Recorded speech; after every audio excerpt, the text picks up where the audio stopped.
Magandang araw mga kapitek! Ako po si Sir Willie, ang inyong lead trainer para sa NCAS Review at narito na naman po ang isang episode ng ating review na tiyak ay marami po kayong matututunan. Good luck po sa inyong lahat na mga future school principals. Magandang araw mga kapitek! Narito na naman ang isang video para sa inyo.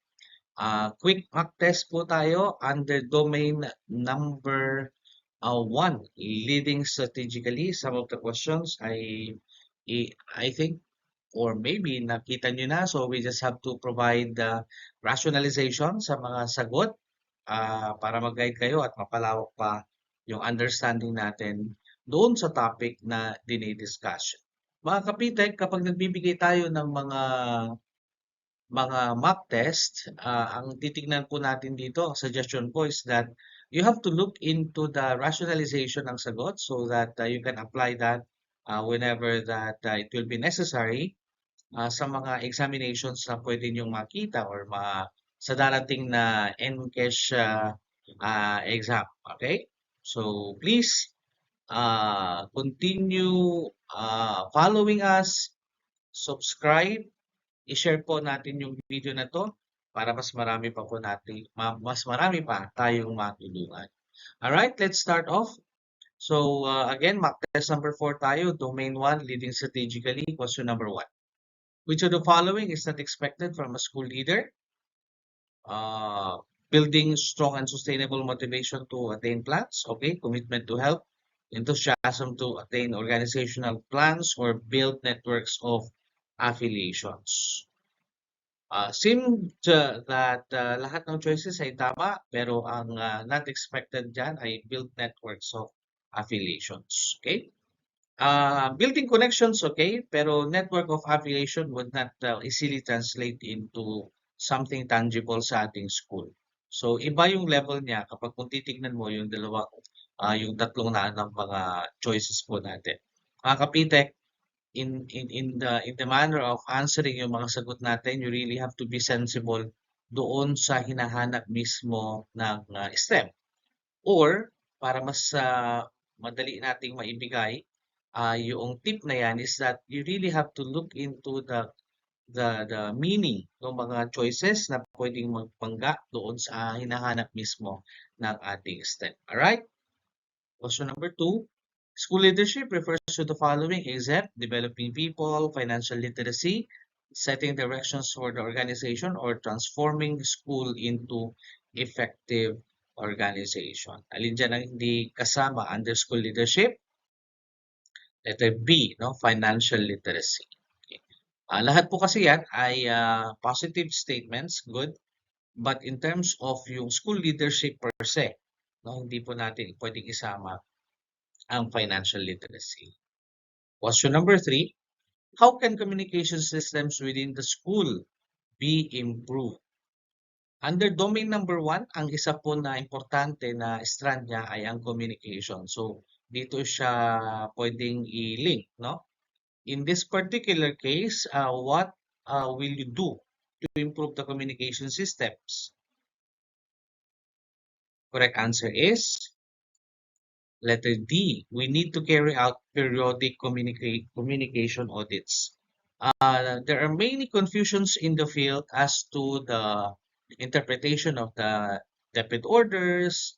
Some of the questions might arise from the field, lalo na yung mga magulang, yung mga teachers. So, yung confusion na yan ay pwede nating mabigyan ng solusyon gamit ang tamang line of communication by coming up with regular discussion ng mga relevant issues na yan.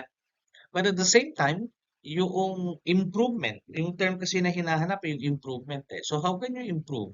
You need to come up with an audit. No? You need to come up with an analysis of how the information is being shared coming from the higher higher layer of our DepEd organization down to the field schools, and vice versa. Okay?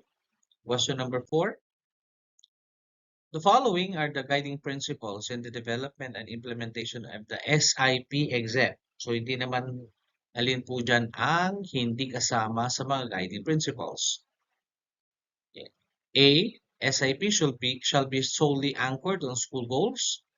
B, the SIP shall be evidence and results based, requires innovative and systems thinking, or the mindset of continuous improvement. Correct answer? Letter B, A, the SIP shall be solely anchored on school goals. Okay, malinaw po yan mga ka-PTEC na ang tatlo po, A, B, C, D ay mga direct na mga guiding principles ng ating SIP base po sa ating debit order. Hindi lang po school goals ang pinagpapasehan ng ating SIP. Nandyan po na kinoconsider natin ang division na Education Development Plan or DEDP na tinatawag natin, which is also based on the REDP and also based on the Central Office BEDP template, no? So, ibig sabihin yung SIP natin ay hindi siya lumilihis doon sa target ng kung ano yung bureaucratic nature ng ating departamento. Alright? Question number 5. In San Andres Elementary School, the school head is leading the SPT in the conduct of data analysis. Anong phase kaya ito? Assess, plan, act, or reporting phase? Alright, correct answer ay letter A, no? Assess phase. Apa, tandaan po natin yung APA cycle natin. Assess, plan, act, assess, plan, act. Whenever we do the conduct of data analysis, nandoon pa lang tayo sa assess phase. Right? Next. Who among the following is not a member of the school community planning team or the SPT, SCPT, or the SPT? The school principal, president of the SPG, PTA president, or the municipal councilor? So, sino hindi kasama? Okay, si Brando Bandido na municipal councilor. Why? Hindi naman po kasama yung ating mga municipal councilors dyan as our SPT, but rather we talk about those who are belonging in the barangay level. Okay, so barangay kagawad na may kinalaman kay or representative of the barangay, no, as defined or recommended by the barangay captain or whoever will be appointed on that particular position. Okay? So, SCPT po. Si principal, ang trabaho po niya sa SPT ay pagiging team leader. At kung team leader ka, ikaw nagli-lead, no? You will be the one to convene and be able to set the direction of the SPT in the development of the school improvement plan. Okay? Malaking bagay na trabaho yan ng bilang isang school head. Question number 7. Ideally, the SPT is composed of 7 members. In the event that the teacher representative is also the school head, the tendency is that there will be only around 6 members. What is the ideal action to follow in the situation? Si barangay captain ba gagawing 7th member? Maglalagay ba ng city or municipal mayor in the SPT? The school head can select from among the barangay kagawads as a 7th member, or additional seat may be given to parent representatives. Alright?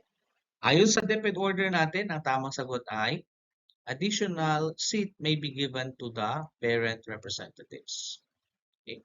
Yan po yung ating tamang proseso.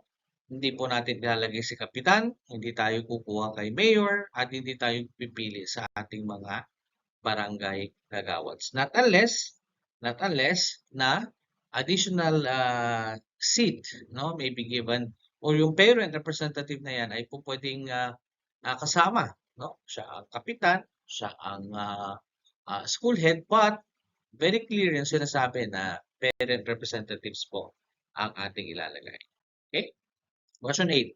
As a school head, there will be times when you are stressed out and you start to quickly blame and reprimand others, and when you are very guilty about your role in the problem. You have the tendency to ignore the accountabilities of others. What should the school head do in order to avoid the guilt feeling for not solving a particular problem?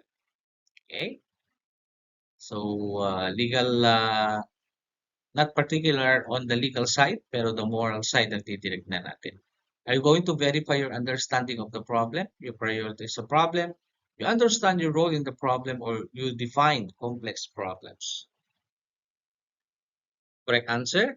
You understand your role in the problem. uh, You understand your role in the problem, so that you'll be able to act properly. Okay? You need to understand kung ano ang status mo, ano ang kaya mong gawin, anong kaya mong ma-influence in order to solve, no, the particular problem. Understanding your role will be crucial to avoid the guilt feeling for not solving it. Okay? Question number 9. A fact-finding investigation will commence kailan? After the prelim investigation, after the determination ng prima facie, after the formal charge, or when the DA feels it is time to investigate. Ang correct answer po natin, mga kapitek, ay after the determination of prima facie case. Okay? Pagkatapos ng pag na-determine na may prima facie yung kaso, then fact finding will offer. Okay? Will proceed. Question number 10. The school improvement cycle is anchored on the principle of continuous improvement. How can the SPT, with the help of other stakeholders, be able to realize this? Okay, gathering as many stakeholders as possible, getting accurate data, ensuring that improvements will be further developed, or establishing high-performance teams to work on programs and projects. Anong keyword natin? How can the SPT, with the help of other stakeholders, be able to realize the concept of continuous improvement? The correct answer is ensuring that improvements will be further developed and enhanced. We are not aiming for perfection. Sabi nga, kapag yung konsepto na yan, idinapat natin sa eskwelahan, hindi natin ini-aim yung perfection ng mga systems natin, but rather we're aiming for the continuous improvement of our system that will meet the needs, no, of the times, that will meet the different emerging threats or opportunities. Yun yung tinitignan natin dito, no? So we need to ensure that improvements will be further developed and be enhanced. Alright? Halfway tayo mga kapitek. Tingnan natin ang susunod. Which of the following is not true about our priority improvement areas or the PIA? Areas in school management that need to be changed, should focus only on school settings, can be identified by checking the urgency and magnitude, and can be taken under 3 resolved areas in education, including access, quality, and governance. Correct answer? Yeah. Not true about the PIA is that it should only focus on school setting and operations. So to take note that there are many other aspects, not only on the school setting and operations, but also nandiyan din ang iba't ibang mga domains, no? Kapag pinag-usapan po natin yung PIA, on the original context, no, pwede nating balikan yung mga issues and concerns under access, under quality, and under governance, no? Yun yung mga aspeto, no, na pwede nating silipin para makapag-identify tayo ng ating mga PIAs. Okay? Sometimes, depende rin yan sa kung ano ang nakalagay sa target ng ating division and how it is being implemented in our school. So, kung nakikita natin that there is a lag or we are not contributing to the attainment of the goal or the goals of the division, then we can say that that could be included as one of our priority improvement areas. All right? Question 12. In doing the RCA or the root cause analysis, the team can identify the primary cause, creating the problem at hand. Which of the following is not true about root cause? Yung root cause, ito po yung pag nasagot na natin, halimbawa, we do YY or we do fishbone technique, mga ganun mga technique po paggamit ng RCA. Ayan. Then we will be realizing that ang hindi totoo dyan is that The root cause may not necessarily be observable and measurable. That is not true. The root cause should be observable and it should be measurable. Otherwise, how can you say that it is the root cause kung hindi mo siya na-observe, hindi mo siya na-link, at hindi mo siya ma-measure? You talk about the root cause ng problem or issue on low reading comprehension. Okay? It's easy to say na masabi natin na yung problema ay dahil sa pagkakasakit ng mga bata. Okay? Maraming pwedeng i-associate ng mga possible reasons for that or the root cause. Pero not unless or not until you're able to conduct the RCA, hindi mo siya po pwedeng masabi na yan talaga ang root cause ng problema na yan. Okay? And who will do that? Of course, the members of the SPT can do that. Okay? Question 13. Action research can be used to improve instruction and student learning outcomes. Which of the following can be tried out as one of the many possible interventions? Okay.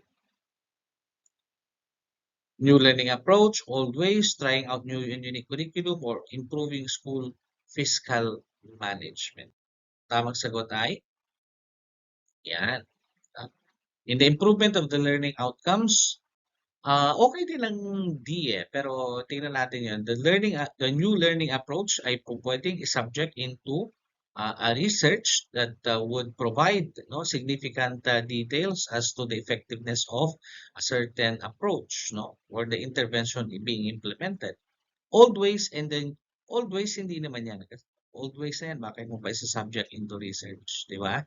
Trying out of the new and unique curriculum, no.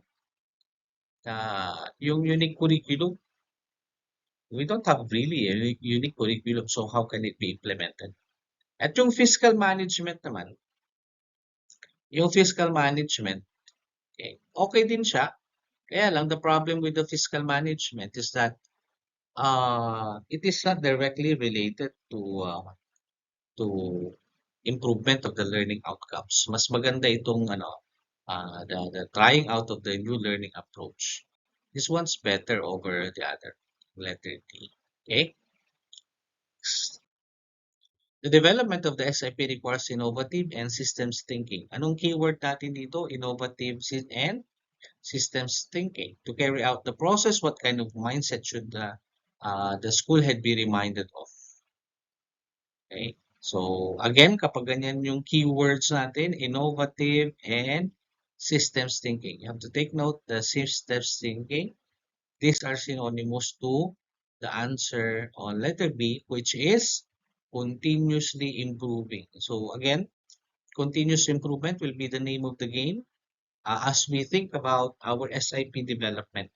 Again, we do not aim for the perfection of the system, but we aim for the continuous improvement of the system to meet the needs of the time or the times or the context or of the school. Question 15. Special leave privileges is given to officials and employees except teachers. How many days of leave will be granted with a calendar year or within a calendar year of any or combination of special leave privileges of his choice? So, ang punto natin dito ay yung SPL or the SLP, special leave privileges. How many days of ang meron tayo dyan? Meron po tayong 3 araw. 3 days. Ang SPL po. Ang 5 days po yung ating forced leave or the FL. Okay, ang FL, ito po ay ang ating FL. 5 days naman yan. Okay. Paternity, 7. Wala akong alam na 9. Paternity leave ay 7 days. Okay?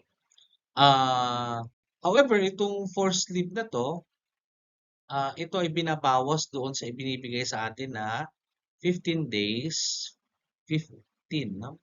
We are given 15 days for ano yun, VL, no? Meron tayong vacation leave at saka meron din tayong another 15 days na ibinibigay naman para sa ating SL or yung tinatawag po natin na sick leave. So meaning in a year, meron kang kapag 5 lang ang nagamit mo na forced leave, mandatory naman yan, ibabawas, tsaka nagamit mo yung special leave privileges mo na 3, ang maiiwan sa iyong yung card ay 25 days lang.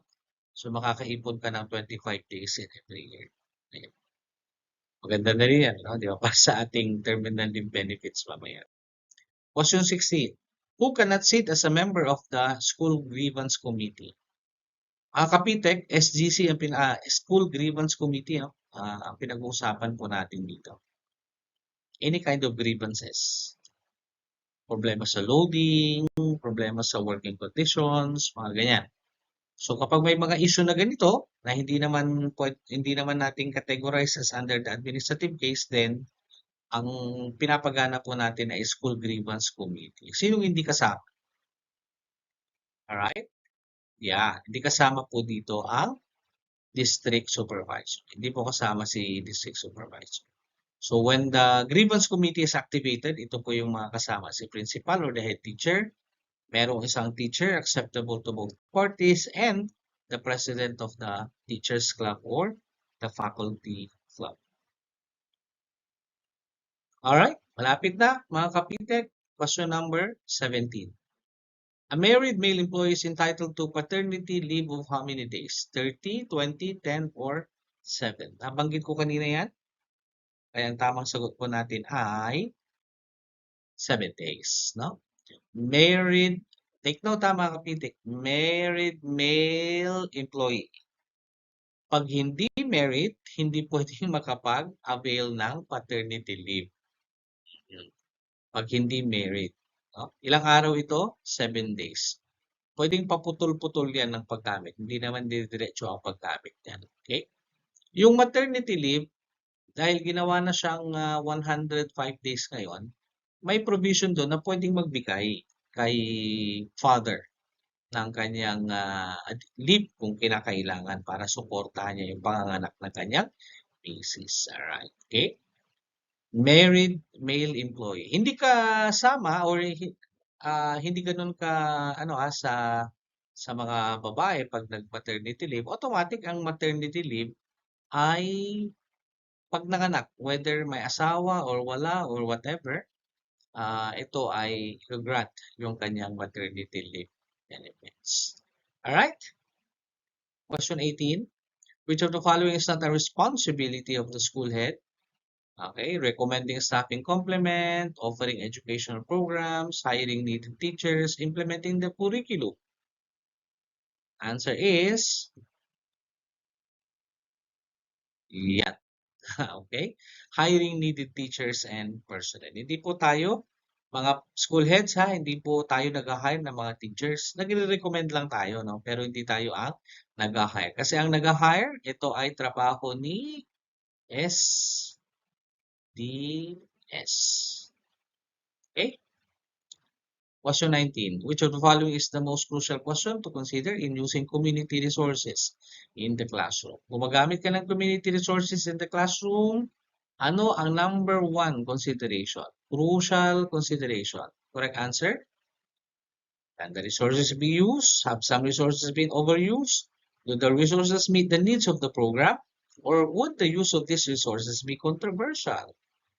Correct answer? Yan. Siyempre, gagamit ka ng resources ng community, ang tatanungin mo kagad yan, do the resources meet the needs of the program? Kailangan mo ba talaga yan? Okay. Kailangan mo ba talaga? So, yun lang. Yun lang pwede natin na i-ano dito. Ito kasi, it can be used at the same time, overused ba, controversial ba, more than all of those issues, ang tinitingnan natin nami-meet ba noong resource na yon, yung pangangailangan ng program. Finally, question number 20. The decentralization connotes that, ano ba ibig sabihin ng decentralization? Devolution of education functions, transfer of power, transfer of resources, schools empowerment. Correct answer? Ayan, devolution of education functions. Yan po yung konsepto ng decentralization. Noong ipinasa yung tinatawag nating batas na RA, anong RA? RA 9155. Tama? Okay. It's RA 9155. Decentralization refers to the devolution of education functions. Saan nagde-devolve? Mula kay CO, papunta kay RO, mula kay RO, papunta kay DO. Okay? And then from DO, then binibigay naman ang trabaho or yung function, dinedefine sa school sa pamamagitan ni school head. Alright? Yan po yung devolution of the education functions.